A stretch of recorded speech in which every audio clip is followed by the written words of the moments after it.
Teacher compensation. All right, we're done. So the teacher compensation system should remain status quo, be based solely on student achievement, combine student achievement with teacher knowledge, skill, and performance. And 99503, again, is the number that you're texting this to. So we'll give this a minute or so to settle out. I'll stop trying to predict it.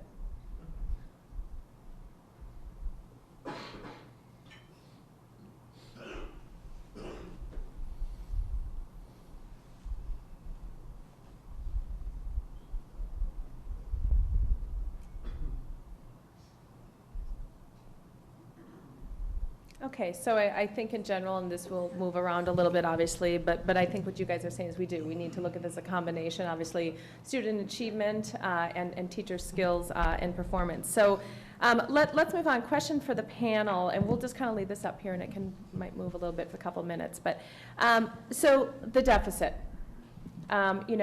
We had a little bit of an improvement in the February forecast, so that was good news. Nobody was sad to see that improve to be from 1.2 to $994 million. For this biennium, we've got about 5.8. It ticked up a little bit, so going out. So we've got some incredible challenges for our state moving forward. So, Jack, why don't we start with you? Just a question on your party and your platform, and how would you approach this deficit that our state has, and how would you get us back on the right track from a fiscal standpoint? Well, we approach it from three different perspectives. I mean, the first thing, and this is what all of you do, is to say, look, what do we first have to reform? And I think Senator Olson, your proposal to begin reducing the state legislature is a sort of a perfect example, but I would say we have to go beyond that. First, I'd say the number should be larger, but I think we have to start looking at the number of local governmental units that are out there. The fact that we still have 87 counties. We have 87 counties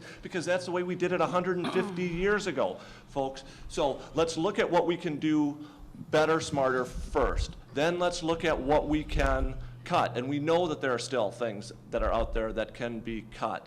But the Independence Party, and this is where we differ from the Republican Party, believes that even after we do all of that, we are going to have to look at reforming our tax system. And what we want to do is just two principles. We want to keep it fair, and we only want to raise what we need.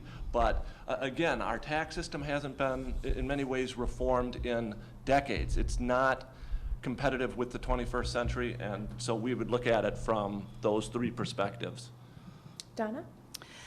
I think that a couple of things. One is working in partnership with the federal government. The American Reinvestment and Recovery Act has gained considerable, I guess, consensus among leading economists that it has done much to take us back from the brink of disaster. Obviously, because of the unbalanced approach the last 7 to 8 years, we have had exploding deficits both at the state and the national level. We need to get back to a balanced approach where we are making strategic investments, strategic cuts, looking at everything, making certain we're not wasting taxpayers' money, making adjustments and being open to reform, not based on political ideology, but what is going to spur economic growth, what's going to allow business to thrive, what's going to put people back to work so that we can get back to long-term prosperity. Simply saying cut, cut, cut has not done it both in the national or the state level.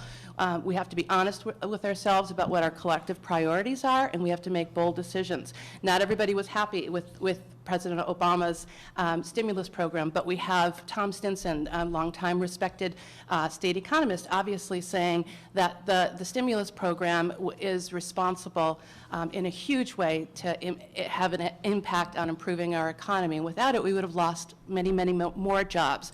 That has saved or created tens of thousands of jobs in Minnesota, millions of jobs nationally. I think we need to do the same thing on the state level, where we're having honest conversations with one another, and we're able to make those strategic changes. Tony? I guess I hear all this talk about strategic cuts and strategic revenue increases. I mean, we strategically spend tens of billions of dollars every year right now at the state and local level, so I think there's plenty of money out there in the system. I think what the problem we have right now, folks, is that we're talking about the need to reprioritize what state and local governments do, quite honestly. I have not seen a government program that had bad intentions, so I think that all of the programs have good intentions, and quite frankly, we just can't afford them. And so we're going to have, and raising taxes, I mean, I think that my friends on the left over here, and to a lesser extent, my friends on the right over here, not ideologically, they believe there's a cave full of rich people someplace who are just going to be able to pay these taxes and it won't have any impact on the economy. Well, if we're going to raise taxes, I think one of the first things we should do with the revenue is put a sign at the state border that says not friendly for business. And then when people reach retirement age, give them a map to Florida. Because that's what we're going to do. We're going to encourage more people to vote with their feet, then capital will leave the state. And then we'll all be scratching our heads 2 years, 4 years, 6 years down the line. Why is it when there's a big company merging with a Minnesota company, the headquarters is not in Minnesota? Why is 3M not building anything in Minnesota? You know, why is Honeywell's headquarters in New Jersey? Gang, if this was such a great place to do business, they'd be here, and we wouldn't be talking about a lot of these problems today. In the short term, we're going to have to make cuts to close the budget deficit. If we raise taxes, it'll have a hugely negative effect on the economy in this state, in big ways and in little ways. And in some respects, the unforeseen consequences will be the squashing of that entrepreneurial and small business growth that really drives the economy. It's not just the General Mills and the Cargills and those folks. It's mostly about these little companies. And Mark Dayton's talking about raising taxes on the top 10% of earners in this state. You're going to reach down way deep into the subchapter S corporations. You're going to put a lot of people will be laying folks off if those taxes go up. You know, and when I'd like to have Mark Dayton come down to my company and look those employees in the eye and see which one of them is he going to lay off, because that's what it's about. Now, if we want to close this budget deficit in the long term, strategically for the future, let's grow the tax base. Let's have more businesses in Minnesota. Let's have more people working, paying taxes. Then we'll have more money to spend on all these programs. Let's, Judy, you know what, just because for time and we have some really great questions I want to be sure to get to, can we skip the next question and go to the following question? I think we had 2 for this segment.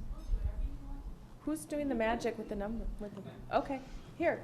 Okay, so let's skip this one, actually, and go to the next one. Okay, how should the legislature and governor balance the budget? So choosing the best answer, again, to 99503. Raise revenue, reduce services, redesign services.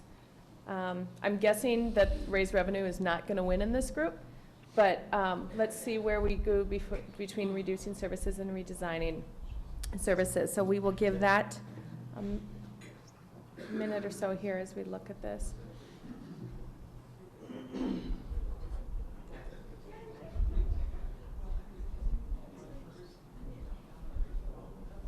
Okay, so we have a raise revenue.